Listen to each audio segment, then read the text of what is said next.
It's 6 o'clock in the morning and it's gonna be a great day because I get a chance for a change to help Phil Rokas. Usually it goes the other way, but today he's got a job to replace two big, really big commercial hot water heaters in a local restaurant. He needs just a little bit of help, mostly moral support, a trailer to haul off the old tanks, a couple of straps for the rigging, and somebody just to stand by and back him up in case he needs it. I've been looking forward to this for a couple of weeks, and the day is finally here.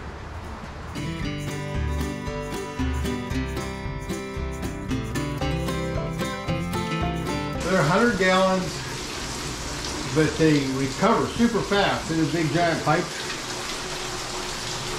So, this is the third change out for this place. The last one was a hurry up to get them back online. There was some poor workmanship done. Had to bend the handle on this just to get it to go, and all this tree stuff, this manifold, is all the original stuff, and it had drips and leaks on it, and we didn't have time to rebuild it all. It just reflects poorly on me. I even put my sticker on it like a dummy. How long ago did you do this? Oh, it's 10 years ago or so.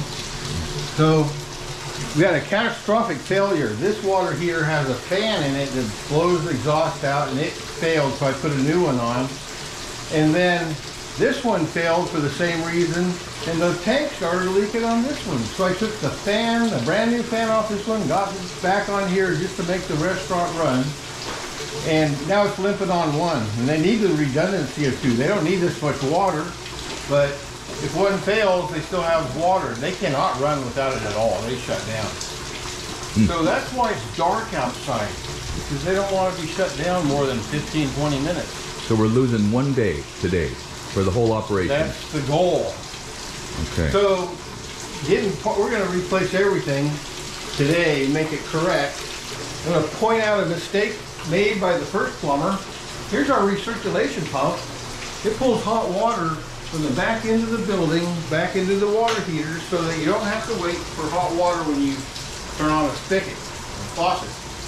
So normally the water comes in and it goes through this pipe, clear down, and that's the cold water feeding the water heater. That's the check valve, so hot water can't migrate back up to the cold. One-way valve, only lets the water go that way. This recirculation line is just going right into the cold line up here. So it feeds hot water through the whole cold system instead of just to the water heater. So make a long story short, this line here is going to go into the cold line close, but there'll be a check valve not letting it go into the cold side. This water line here should have been before that check. Clear down here. Hey, pay close attention to this if you would. Scott's repaying me for the help I helped him on, and I didn't ask for it, but he's over here helping me change out some water heaters. And we've got this one that still works, and I'm thinking about putting it into service again. And I don't know if you ever heard of sous vide cooking, where you put some meat in a bag and put it in 130-degree water and let it cook for a couple weeks. Have you ever heard of that? No. Oh, well, anyway, I'm going to take a hot tub. I'm going to hook this water heater up to a hot tub and recirculate 135-degree water in the hot tub. Then we're going to get a body bag and put half a side of grass-fed beef in it and throw it in this hot tub and cook it for a week. You in on this project? Did you even, were you able to track with him? He's got the craziest idea. Well, we're going to talk about sous vide when we have more time, and I'll give you a sample. It makes it cook a steak medium rare, and you can cut it with a fork almost.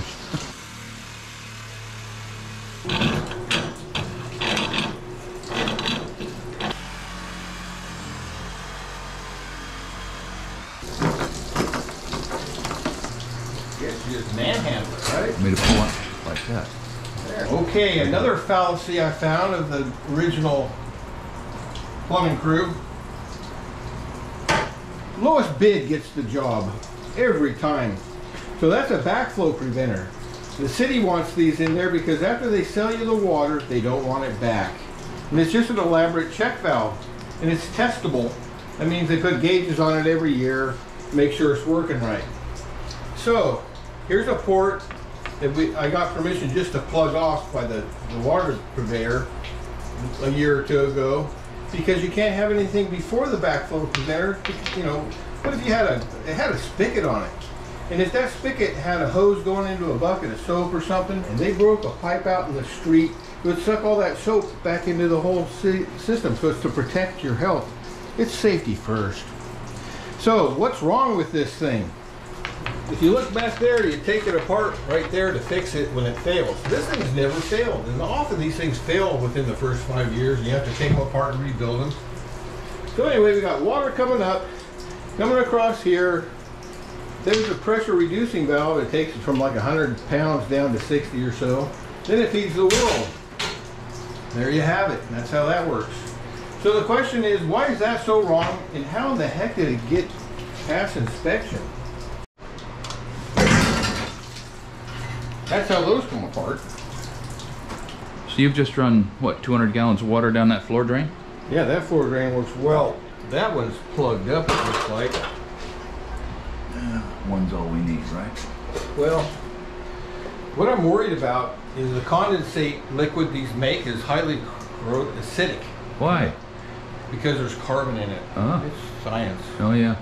So, right around here on the cement here, you'll see that it's the aggregate's showing up. Oh yeah, it's been acid washed for years. Yeah, and I've seen where the condensate on the tankless water heaters dripped on cement and made a pocket over 5 years. Really?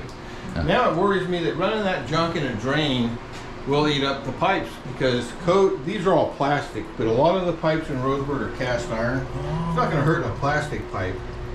But the point here is they make a device that neutralizes the acid. And all it is limestone the water passes through. Before it gets out. $100. Yeah. $100 worth of limestone in a coffee can. Will it cost more than $100 to jackhammer the floor and replace a cast iron pipe? Much. Yeah, yeah.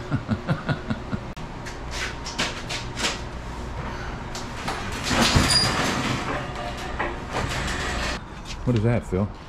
That's an expensive blower, and that's what went out on the other one.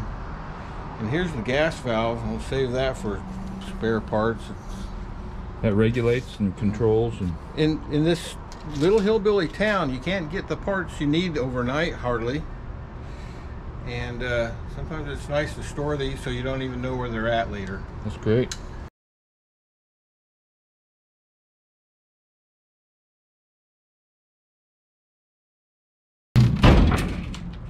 Drop it! All right, hang on. Yep. Just right.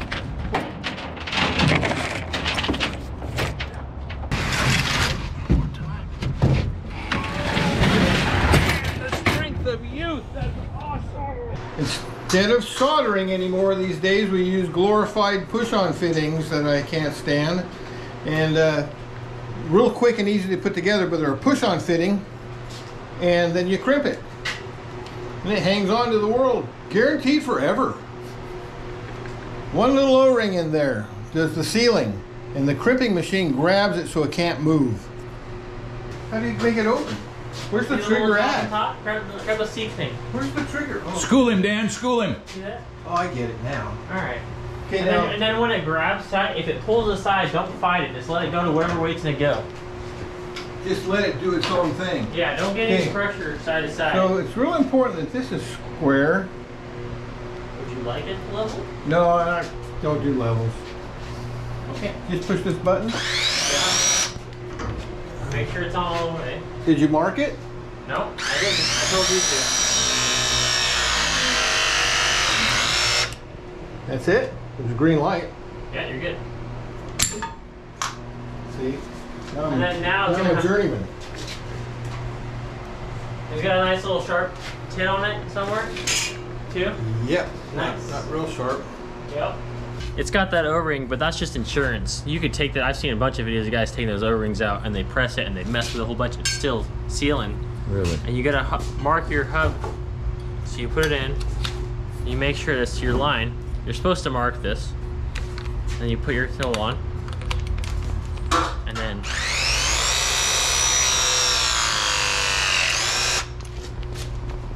then you're good. And then if you really want to be fancy for the guys around you, who's gonna cut themselves, I like to do this. And it just kind of rounds off that sharp. Deburrs that a little bit, Just a little bit. Okay. So Dan, what sizes will this thing accommodate? I mean, that was 1 inch you just did? This box goes all the way to 2 inch, but you can buy different heads Yeah. that go all the way up to 4 inch. Up to 4 inch. But I've seen even bigger. I've only done up to 4 inch. So this belongs to your dad. Yeah.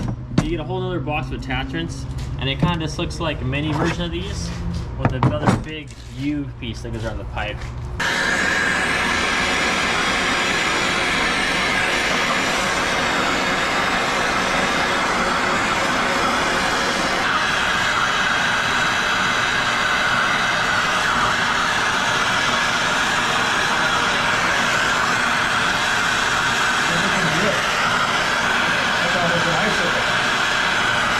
My way has never failed me. The minute I start doing everything your way, something's gonna go wrong. Your way works for you. Listen, never failed you. How long have you been doing this?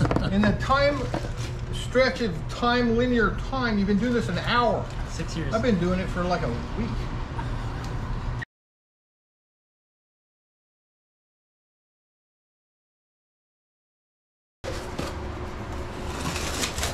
It's a precision shim. Nice.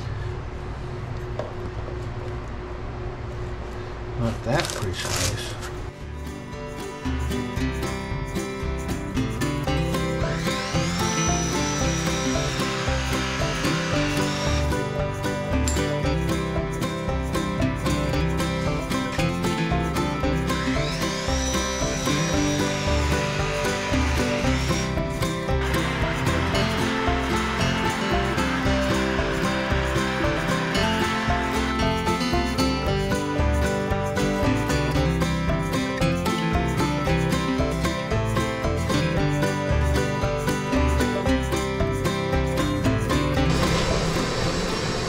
About the last fitting of the night, isn't it, Dan? Yep. One of them. You want it? That says 104. 106, 810. We don't want to be 140. It's not going, it's not moving. Oh, you got to flip some dip switch in there to make it go higher. It's preset to 110. Probably read the manual. I know, and I'm not into it. The whole manual reading thing doesn't appeal to you, Phil? Not at all. Oh. No, we'll get there. Well, it spilled over into the second day, which is no big deal. Phil has been solving all sorts of... What he's been doing is tracking down and assassinating gremlins, actually. He's got most of them dead. But projects like this just necessarily will kind of back you into a spot where you've just got to make some adjustments. It all looks really, really good. And so... Hardly leaks. Hardly leaks? How do you explain that, Phil? Give it time. Yeah, okay. Show us what you've done here. Well, this is a hot water line that's dedicated to the bathrooms. We never changed a thing. All of a sudden, after we made the recirculation pump go in after a check valve, which it didn't before, now all of a sudden we got real high temperature water going to the public restrooms, which is not good. So I shut it completely off so that no one will get burned. Then I turn the water heaters right down to 110 degrees. I don't know how well the restaurant will run on that, but at least no one will get hurt until we get a tempering valve installed here. So a tempering valve will take cold water and mix it with hot water, and it adjusts to get any temperature you want, so that the water heaters could be real warm, but anything that you're washing your hands with or the public's using will be 100 degrees or less. Anyway, we have one on order. We live in a hillbilly world. Can't get parts down at the store. Blame it on COVID. It's all a problem. So anyway, we're going to run the restaurant really low temperature, and I've asked them to complain. We'll see if they do. And wait for the parts to show up to do that. The main problem with this is they can't be shut down ever. We had to put these in and make them work right away. They only allowed me 1 day shutdown. So these water heaters have a gas outlet here, which is really slick. I call it a salamander. I don't know what it's really called. It's this hose. I want to shorten this up. There's some minor details to do, but there's a really long drip leg on this guy. clear to the floor, but it's more or less to support the weight of the pipe because there's already a drip leg built in inside here. You've got the drip leg bearing on the floor, coming right on up to hold up the end of the gas line. And you can take it apart right here to mess with all the fittings rather than trying to wrench and monkey around down there. I did that twice, here and here. So, it's not like we're building it from scratch. We have to make what was there work with what we're putting in. It's kind of nerve-wracking. Scott did all the work. Oh, of course. Of course. Look at the gas line. They give you that salamander. There's a drip leg built into it already. Did you want to look at any of that? Well, yeah. Well, I thought you would. I got a tankless water heater stuck to a storage tank. And there's a pump in here that's recirculating between the storage tank and the tankless, keeping that water warm. I got a recirc pump up there that's pulling everything back into the tank, so it doesn't depend on the circ in the lanai. And everybody's getting scolded. The day I put these in, everybody started to complain. So I slapped that in this weekend. Was I supposed to have a permit for that? You got a permit. Oh, that's part of it? Good. Yeah. Thank goodness. I'm really not So that's a pressure gauge, not a temperature gauge. Oh, damn it. What's up with that? Well, I'll tell you what, it's always not only a learning experience, but an adventure working with Phil Rokas. He is the type of guy that if you've got one, it's easy to take for granted. And if you don't have one, you always wish that you did. So I'm gonna get in the tool tank, get out of here before I actually get wet, and we'll see if we can get another chance to let you get a look at Phil working his magic and making people smile and taking them back into the 21st century when their plumbing goes bad. Thanks for watching Essential Craftsman, and keep up the good work.